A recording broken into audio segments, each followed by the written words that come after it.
양자 컴퓨팅. 어디선가 들어본 것 같긴 한데 꼭 공상과학 영화에 나오는 얘기 같고, 그쵸? 근데 이게 바로 우리 눈앞에서 미래를 바꾸고 있는 기술입니다.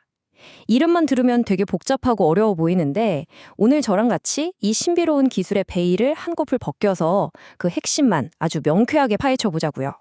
모든 것의 시작은요, 바로 이 사람, 전설적인 물리학자 리처드 파인맨의 한마디에서 비롯됐습니다.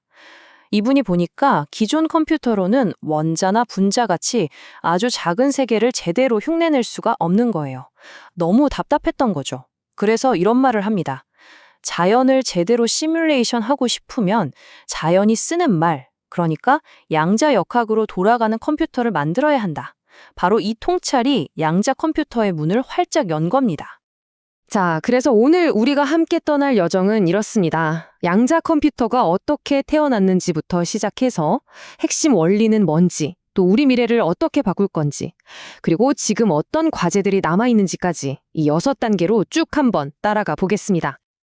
네, 첫 번째 이야기 탄생 배경입니다.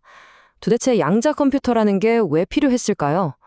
모든 건 기존 컴퓨터가 가진 아주 근본적인 한계에서 시작됐어요. 그러니까 파인만이 이런 생각을 한 거죠. 아니, 우리가 쓰는 컴퓨터 언어는 고작 0 아니면 1, 이 두 가지뿐인데 이걸로 어떻게 원자처럼 복잡하고 알쏭달쏭한 미시세계의 진짜 모습을 담아내겠어? 말 그대로 흑백 TV로 총천연색 자연을 보려는 거나 마찬가지였던 거예요. 그래서 결심합니다.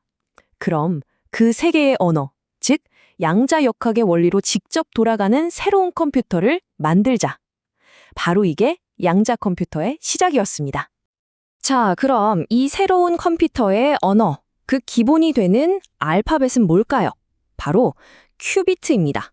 우리가 흔히 아는 비트랑은요, 아예 차원이 다른 개념이라고 보시면 돼요.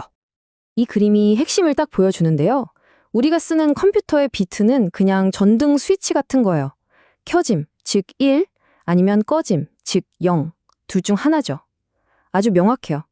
근데 양자 큐비트는요, 마치 빙글빙글 돌아가는 동전 같아요. 이제 바닥에 딱 떨어져서 앞면인지 뒷면인지 결정되기 전까지는 앞면일 수도 있고 뒷면일 수도 있는 그 모든 가능성을 동시에 가지고 있는 상태인 거죠. 정리해 볼까요? 큐비트는 단순히 0 또는 1, 둘 중 하나를 저장하는 게 아니에요. 0이 될 가능성과 1이 될 가능성, 그 모든 걸 한 몸에 품고 동시에 계산을 해버리는 겁니다.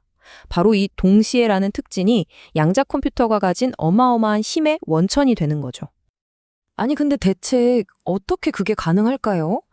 큐비트가 이런 놀라운 힘을 발휘하는 데는요, 아주 신비롭고 강력한 두 가지 양자 마법이 숨어 있습니다. 첫 번째 마법은 바로 중첩입니다. 자, 복잡한 미로가 있다고 상상해 보세요. 기존 컴퓨터는 이 길로 가봤다가 막혔네. 그럼 다시 돌아와서 저쪽 길로 가보고 이렇게 하나씩 시도해야 해요.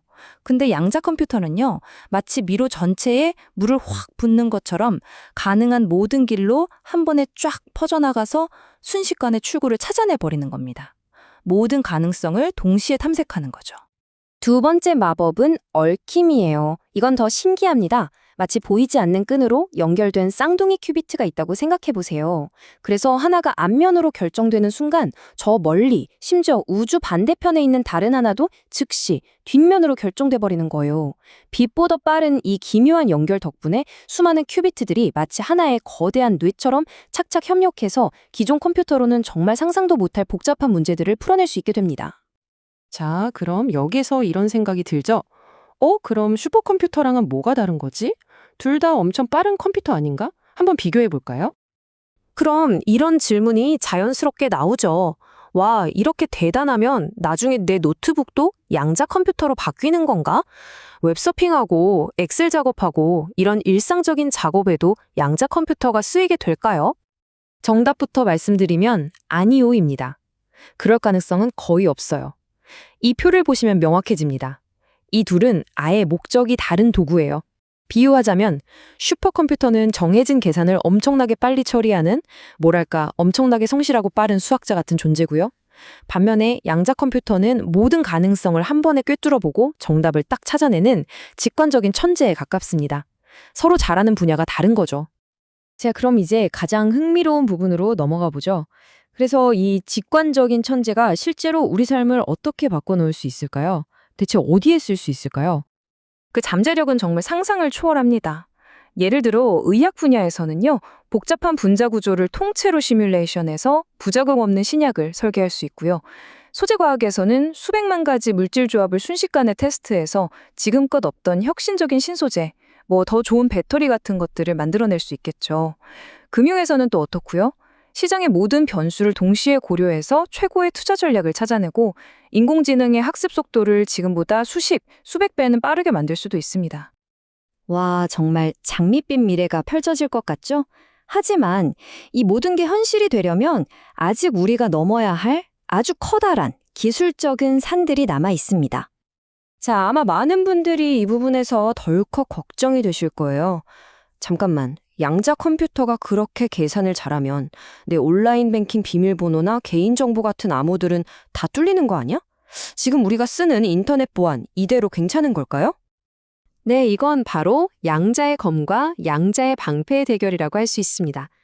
양자 컴퓨터가 현재의 암호 체계를 무력화시킬 수 있는 강력한 검이 될 수 있다는 건 맞아요, 사실입니다. 하지만 과학자들이 가만히 보고만 있는 건 아니죠. 그 강력한 검을 막아낼 더 튼튼한 방패, 이름하여 양자 내성 암호라는 걸 이미 열심히 개발하고 있습니다. 창과 방패의 싸움은 계속되는 거죠. 이런 보안 문제 말고도 기술적으로 넘어야 할 산이 정말 많아요. 큐비트라는 게요, 엄청나게 예민하고 섬세한 녀석이거든요. 아주 작은 진동이나 온도 변화에도 에이, 나 일 안 해! 하고 오류를 내뱉기 일쑤예요. 그래서 영화에서 보는 것처럼 아주 거대한 냉각 창치 안에 넣어서 거의 우주 공간보다 더 차가운 절대 영도에 가까운 온도를 유지시켜줘야 합니다. 그리고 이렇게 계속 발생하는 오류들을 실시간으로 착착 잡아내는 기술, 이걸 완벽하게 만드는 게 상용화를 위한 가장 큰 숙제라고 할 수 있습니다. 자, 정리해볼까요? 양자 컴퓨팅은 분명 인류의 미래를 송두리째 바꿀 엄청난 혁명의 씨앗입니다. 하지만 동시에 아직은 해결해야 할 과제가 산더미처럼 쌓여있는 어쩌면 머나만 꿈일지도 모르죠. 과연 이 기술은 인류를 위한 축복이 될까요? 아니면 아직은 시기상조인 도전일까요? 그 답은 바로 지금 이 순간에도 전 세계 연구실에서 한 글자씩 쓰여지고 있습니다.